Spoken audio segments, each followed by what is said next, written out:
I am here with some Scotland fans, but I just want to get your reaction because there's some smiles on some faces here after that England result, and I want to get your reaction to it. Well, I thought England were terrible. Terrible. I mean, Denmark should have Say it one more time, terrible. Terrible. Shocking. Denmark should have won. We went to a little town about 40 minutes on the train because we wanted to get out of the city. To get away from England fans. England fans. We got stuck in a tram yesterday with some England fans battering the roof, singing Vindaloo, Vindaloo. And it was like, oh, it was torture. Songs about Scotland, bad songs about Scotland and Germany as well, so just wanted to get away from it all. England fans say they're not obsessed with Scotland, but we were on that tram yesterday and all they were singing about was songs Scotland. that we've never heard before. We're familiar with Scotland get battered, but we learned about 4 more. Terrible. But and we couldn't be repeated on talkSPORT. But we went to that town and found this quiet pub, and there was another group of Scotland fans watching the game. So it was good because it was a safe environment to celebrate the Denmark goal. I was going to say, big celebrations last night then. Yeah, pretty much. But I just wish, honestly, Denmark should have won. So England got away with one there. Good point for England. I mean, England were one of the favourites going into this tournament. Do you still view them as favourites? I don't know, looking at the performances for some other teams, maybe not now. I'm hoping so, because I always put money on England to win because it softens the blow. No, I don't think. After watching that game last night, I think some of the other favourites for the tournament looked a lot stronger. I thought Portugal looked decent. France struggled a little bit, but like I said, Germany have obviously looked really good. I know they were playing Scotland and we had a shocker, but Germany looked good. So strong. I would say you'd have to, because of their team on paper, you would say that they have to still be one of the favourites for the tournament. But if they're going to play like they did last night, then no chance. What was the most disappointing thing when you watched it, or which player disappointed you the most watching that game? Yeah. Bellingham was. I thought most of the team looked like they had no energy, but I don't know if it was just the way that they were set up. Because there was, I seen them. One of the players came out and says that they didn't know when to press. So I thought Kane was poor, Bellingham was really poor.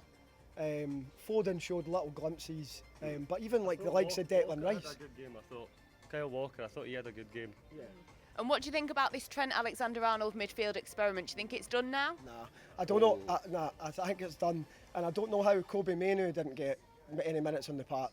Like they subbed Conor Gallagher on, and I can't remember. Palmer as well. I know Palmer not getting any minutes is a shocker, but I think that's done. I think he'll go with Gallagher or Kobe Mainoo in centre mid alongside Rice. I think.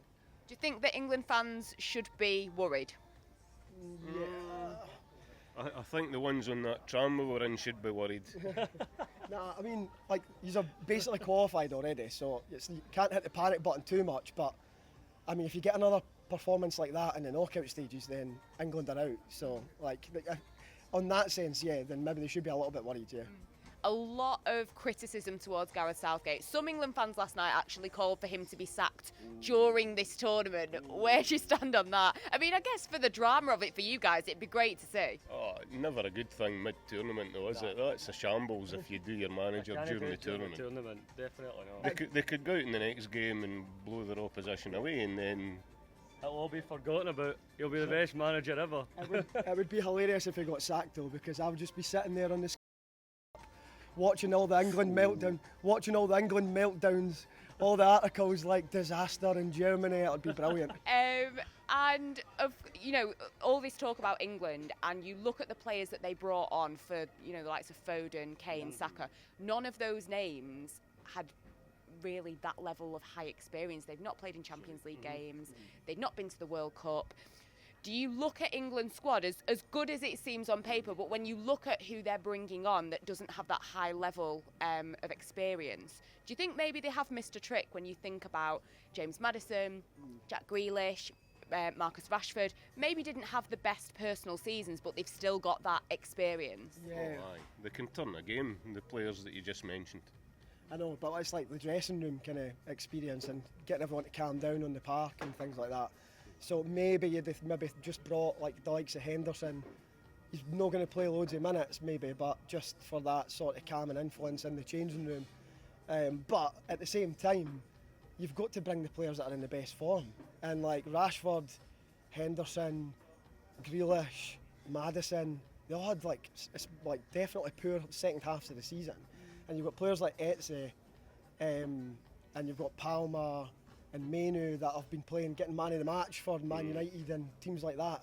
Yeah, it'd be almost as big a story not bringing them as well. So it's a hard one. Yeah. And quickly, Harry Kane. Some people are calling for him to be dropped. Are you here for Harry Kane to be dropped? What do you reckon? No. No? Dropped? But as a Scotland fan, just for the drama to see everyone lose their minds? Oh my goodness, that's ridiculous. Again, it would be funny, but you can't be dropping somebody that scored like what 40 goals a season 40 goals Goodness for me. Bayern Munich. So So do you think England fans have just maybe lost their minds slightly with that one? Some of the claims. So Southgate to be sacked, Harry Kane to be dropped. Do you think England fans have lost their heads? yeah, they're just Absolutely. Absolutely. Just doing the usual, hitting the panic button because they think they should beat every single team comfortably. On one game, come A on. little bit too dramatic, do you reckon? Absolutely. Put a Scotland shirt on Harry Kane and we'll take him next game. And of course, talking about Scotland, the Scotland fans have been such a huge talking point of this tournament. What's the experience been like being out here? Amazing. It's been amazing. We got like German people coming up to us in Frankfurt and saying, "Are Scotland playing in Frankfurt in this tournament?" And they're like, "No." And they're like, "Why is there so many of you here then?" I'm like, I think it's like that in every city. Everywhere. But it's good because like all the other teams, like there's no hatred towards the Scotland fans. But I'm telling you, you can see it. See, we were walking, we were in a big, busy street of pubs. What was that, 2 days ago? And the Denmark fans were walking down the middle of a big group of English people with a Scotland flag. It was funny. It's just funny seeing the hatred for other teams towards England. And the main thing for me is that other than the old rivalry, we can sit in a town square with supporters of any other country and have a brilliant time. I wish it was like that with England as well, but that to me has been the brilliant thing of this trip. And looking at Scotland's performances, I mean, the Germany game, it was, it wasn't great, yeah. Steve Clark said that you need 4 points. Yeah. How do you feel going into this final game? Are you feeling confident, nervous? Quite confident after the performance against Switzerland. I thought we played well and the game could have went either way.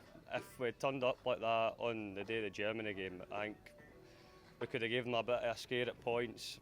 Probably would have still gotten beat at the end of the day, it's Germany, but would never have been a 5-1 doing. So pretty confident going into the Hungary game. Confident.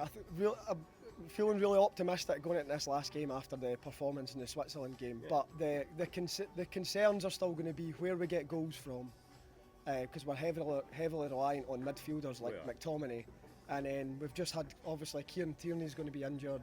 Yeah. We're already missing 2 of our best right backs, so we've got defensive frailties as well. So there's a couple of concerns, but feeling a lot more confident after the Switzerland game. Yeah. Feeling confident that you're going to get out of this group? I think they'll absolutely leave it all out there in the Hungary game, that's for sure. I think we'll win. Yeah? I think we'll win. Yeah. I don't think it'll be a narrow win. I hope so. That's the game I'm attending. And finally, just a message for the England fans watching. Is it coming home? No. Never. You boys in the tram, it's never coming home. No coming home, lads, sorry.